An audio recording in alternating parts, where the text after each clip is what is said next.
Once Endwalker releases, the belts will no longer be able to be obtained or equipped to either yourself, your retainers, or the mannequin. Although any belts in your armory chest or equipment, those can be transferred to the Calamity Salvager in Uldal. I'll post his coordinates up above. Just take them to him, and he'll take care of you. But you'll still, going forward, you'll still be able to turn in your belts for expert delivery missions. You can sell them to NPCs. You can desynthesize them if you want after 6.0, but you won't be able to sell them on market board or purchase them anymore. You won't be able to like put them on your person. You can't equip them any longer. Won't, however, be able to extract materia from belts after 6.0. So if just in case you have any spirit bonded belts, you'll want to take care of that before 6.0 drops. Otherwise, you won't be able to get it.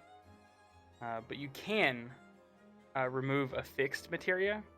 That can still be done. You just can't extract materia after 6.0. And those of you who have the speed belt, no worries. If when you take it to the Calamity Salvager, he'll exchange it for a ring that does the exact same thing. So no worries on that. Just take it to him, trade it in. He'll give you a ring that does the same stuff. So no worries on that end.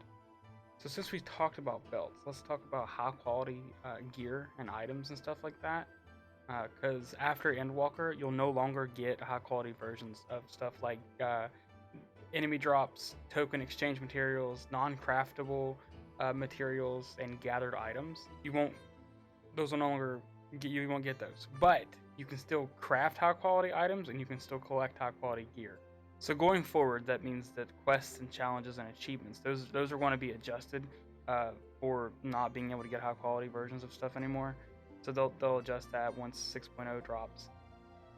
That also means that certain actions and attributes, those are going to be adjusted for like the gathering classes and stuff.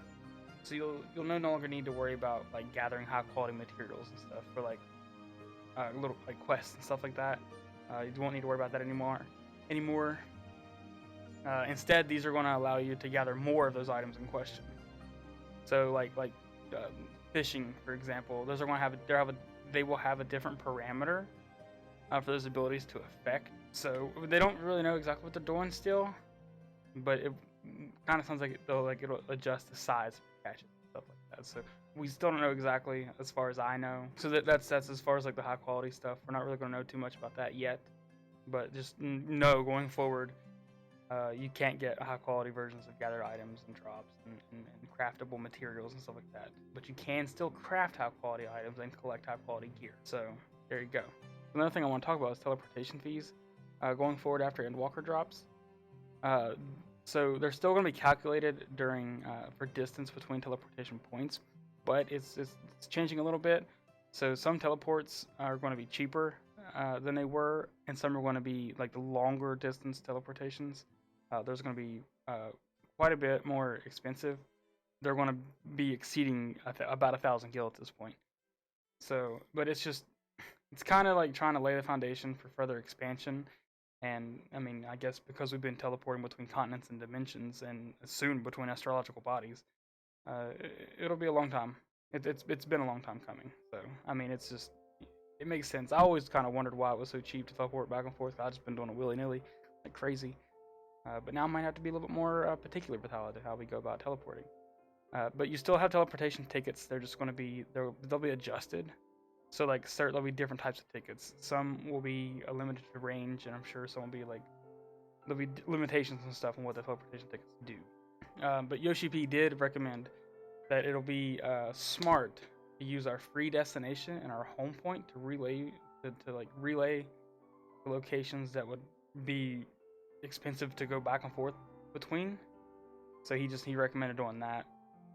And then when you're in cities and stuff, like when you use the Ethernet, like in a city, and you have to like click a name between where you want to go inside the city or whatever, that's going to change a little bit. You'll be able to see the mini map, and it'll show you where the teleportation point is actually like located, so you don't have to like memorize the names of like the locations and stuff inside the cities where you're going. That's pretty cool. That'll be pretty neat because I always like go into teleport and like, where do I need to go? So I'd have to back out, look at the map, see where I was going, then go back and do it. But I think now what that means is there's going to be a mini map popping up, so you can just like look at it exactly and it'll show you exactly where you're going. Be easier to see and read and stuff like that. be a little bit easier for people like me who are very forgetful and don't memorize things. But yeah, that's everything between the belts, the teleportation fees, and the high quality gear and stuff, how that's going to be going forward. But yeah, let me know what you thought. Be sure to leave a comment down below, like, subscribe.